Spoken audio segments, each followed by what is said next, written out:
Hello, I am the Ronin Pawn, and this is November 8th, 2016. Voting Day! Congratulations, America, you're about to make a choice that you hate. You're gonna go into a ballot booth somewhere and pull a great big lever, by which I mean fill in a lot of little dots with the number 2 pencil and then feed them through a machine. And when you're done, you will have the satisfaction of knowing that you just did something you really didn't want to do, and it's gonna feel like you just watched an episode of Black Mirror, you know, like, it was kinda good, you know, I knew I needed to do it, I wanna see the next one, but...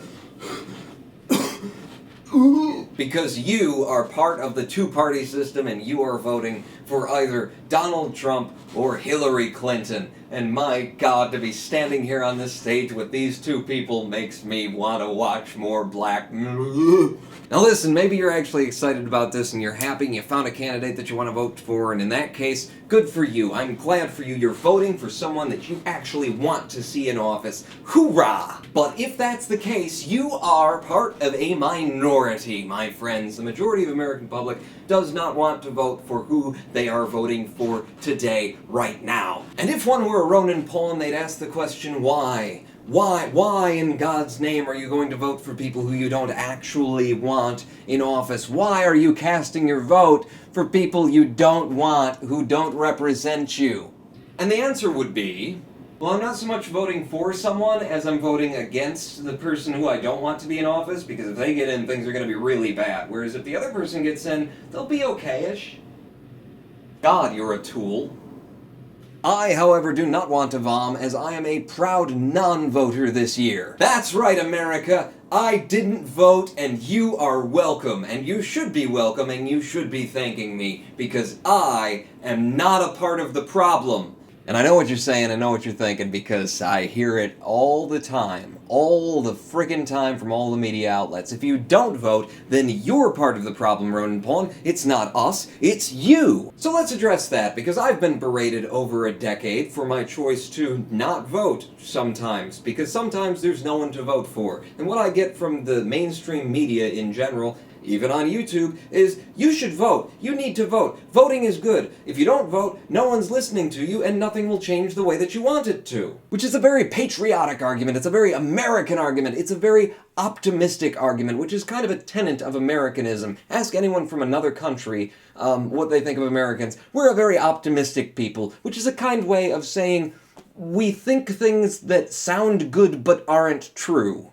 And this is indeed the case with your two-party going out and voting against someone's system. Because the people who don't vote, the people who, like I, are standing here today on Tuesday, Election Day, with our arms folded, saying, I will vote the moment you give me someone worth voting for, we are making an impact. We are making a difference, because when those candidates go in front of the cameras and have to try and come up with the votes that they need in order to get elected, the ones that they can't count on, that they really need to fight for, are ours.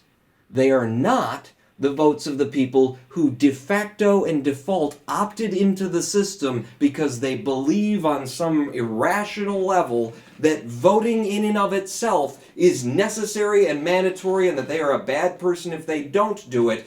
Those votes, they've already got them. They can put those in their pockets and not give a damn what you want. And do they? Do they really give a damn what you want? Do you honestly see them representing your interests in policy? Because if they do, I'll be quiet now. I'll be quiet if someone will say yes, they actually do. Anyone? Anyone? Anyone? You? You? No? No? You? No? But Ronin Pawn, isn't it the truth that they don't care about your interests either, standing there with your arms folded as you do, claiming the higher moral ground? Isn't it true that they aren't really trying to get your vote? Yes. Yes, it is, actually. They don't care about my vote. They don't want to get me out to vote. They don't give a damn. And there's a reason they don't give a damn.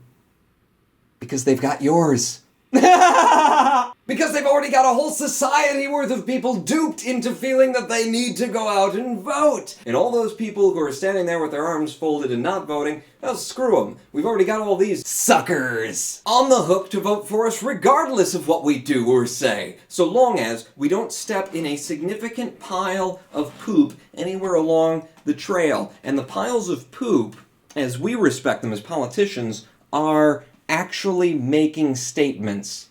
Any politician who actually takes a position on the public stage is losing votes. That is how the campaign engineers look at it today. The less you say, the better, because every time you say something out loud, for example, if I were running for office and said, I feel that medicine in America needs to just be completely socialized. We cannot have for-profit agents running a system that decides whether or not people live or die. If I were a political candidate and I were saying that, I've just lost votes. If I didn't say it at all, then people can still just believe whatever they want to believe. Not standing for something is the best way to go in this system. And the reason it's the best way to go in this system is because they already know you'll vote for them. They don't need to take a position. They don't need to stand for anything because they know they've already got your vote, so long as they don't embarrass themselves publicly. As long as a penis or a nipple does not fall out in front of a camera, they're fine in your book. I still remember in the year of our Lord 2008, the Democrats ran a young senator by the name of Mr. Obama. And he was a candidate for change, and he said, we need to change, and he said, we need health care reform, and I was excited, and I went online, and I Googled him, and I searched for his position on health care, and said, yes, we do need health care reform, Mr. Obama, what are you going to do about it? And I went to his website, and under health care reform, it said, this country needs health care reform, blah, blah, blah, blah, blah, blah, blah, blah, blah, blah, blah, blah, and did not express in what shape it needed to reform. When I found out that I didn't know what he meant and that he was making an effort to not tell people what he meant, I decided this guy's not for me, because he either doesn't have the balls to say what he means, or what he means is so bad, is so horrible, is so messed up and not a solution that no one will want it. You feel bad yet? Yeah, I noticed that he wasn't saying anything about it, and then what we ended up with was Obamacare, a system by which we're all forced to buy insurance from the very agencies that made it necessary for healthcare to be reformed. And meanwhile, healthcare actually didn't get reformed at all. Anyway, I didn't vote for him. And there were a lot of other reasons to vote for him, and he's been pretty good. But instead, what I chose to do was go around and search out and seek a political candidate running for presidential office who was a third party who actually represented my interests. And I found one. I found one in a socialist party in America. Totally a third party, no chance of winning whatsoever, but I found someone in our American political system that actually represented my views, not only on socialized medicine, also on the Iraq War, which was a big issue, if you'll remember back in 2008. We'd invaded a country without any legitimate excuse to and killed hundreds of thousands, and we were kind of just sort of saying there, going, well, things happen. Things kind of happen. I was very politically interested in my youth. Those were sad times indeed. But I'd found this party that actually represented me, that I really truly wanted to vote for, regardless of whether they were going to win. I wanted it on the books, on the record. These are the people who represent me. I'm ready to pull those levers or fill out whatever little dots you want on a piece of paper to tell you and to tell America and to tell that party, who could look it up and find out how many votes did we get. Oh, we got this many votes. Cool. Maybe what we're doing is a good idea. Maybe people actually support us. We should keep running. Maybe because people voted for us this year, we can get more funding for the next election cycle.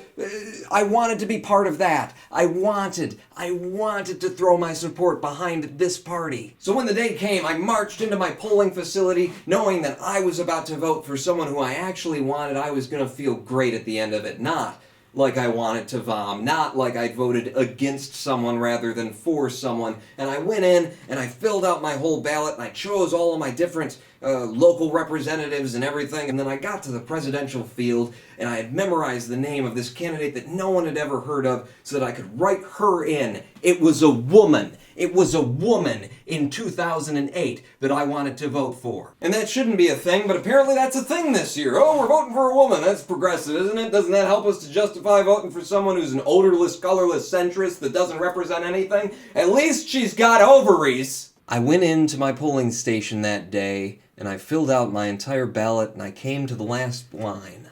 Who do you vote for president? And I looked at it, and I said, okay, where do I write in my candidate's name? and I couldn't find the box to tick, and I couldn't find the place to write in the name. So I went up to my pollster. I went up to the person who was nearest, who was an official of the polling thing, and I said, so where exactly do I check in order to fill in my write-in candidate for the presidency? And they said, oh, you must be new here. Here in Michigan, we don't allow you to vote for someone who's not on the ballot. We don't allow you to vote for someone who's not on the ballot, was the answer I received in the United States of America on the only day in 4 years where you get to have an influence. That is how this country works. So I said to the fella, wow, I don't know what to do here, man. Do you mind if I just stand against this wall for a couple of minutes and just try and figure out what I'm gonna do? And he said, yeah, it's fine. Go ahead. No problem. Cool. Thanks. And I stood there trying to figure out, what do you do? What do you do now? Do you just vote for the lesser of two evils? Do you just vote for, well, I was trying to vote for the Socialist Party, and that's technically in the left category, and the Democrats at least claim to be on the left side, even though they're pretty much dead center now, despite the fact that their opposition, the Republicans, are clearly all the way to the right that they can get. What do I do? God, what do I do? Do I just throw out all of my morality and all the work that I did finding a candidate and not support the party that I finally found that actually supports me, and instead be registered on the books as supporting the Democrats even as they're doing shit that I don't support? Is this my only option? And after a few minutes thinking about it, I realized no, that's not my only option. I do have another option here. So I walked to the center of the room, and I held my ballot up like so, and I said, I think I've decided that in a country that does not care what I think, I don't want to vote. And I started to do that. And as I started to do that, 2 poll members rushed over from the other side of the room and grabbed my arms physically at the elbow and tried to stop me from destroying my ballot in protest. Now, if you've been voting recently, and I know you have because it's Tuesday, isn't it, then you'll know that the pollsters are about 912 years old, so it wasn't really a problem. And with these old men physically restraining me, trying to prevent me from destroying my ballot in protest of a system that did not want to hear what I had to say, literally being assaulted by pollsters on voting day. Shit. Literally being insulted by pollsters on voting day. Damn it! I tore my ballot in half and threw it on the ground and walked out like a boss. Like a boss I did. Okay, I gotta actually save these pieces of paper that's got my code on it. And I experienced firsthand that day what the two-party system is really all about, because people like to talk about it like it's a bad thing. They like to say, the two-party system, it's a shame. But really, that's all it comes down to in those conversations, isn't it? Yeah, it's a shame. Things could be better. They ought to be better. But, here comes November again. I gotta get out there and vote. Those who operate within the two-party system have created rules and laws, and they have disenfranchised voters. They have drawn polling districts in ways that make no sense to make sure that people who would typically vote against them don't get counted in the election. Our entire system is broken from the ground to the ceiling, through and through, rotten to the core, and the problem, ladies and gentlemen, the reason it does not work is not those evil bastard politicians up on the hill. It's you who keep voting for them because you think you've got some kind of obligation to do so. I cannot vote for the party that I want to because you do not care. You think that everyone is part of the majority, and everyone should just vote either red or blue, and if you don't vote, you're a bastard. No! if you vote against me, against my ability to vote, by voting for the two-party system, you are the bastard!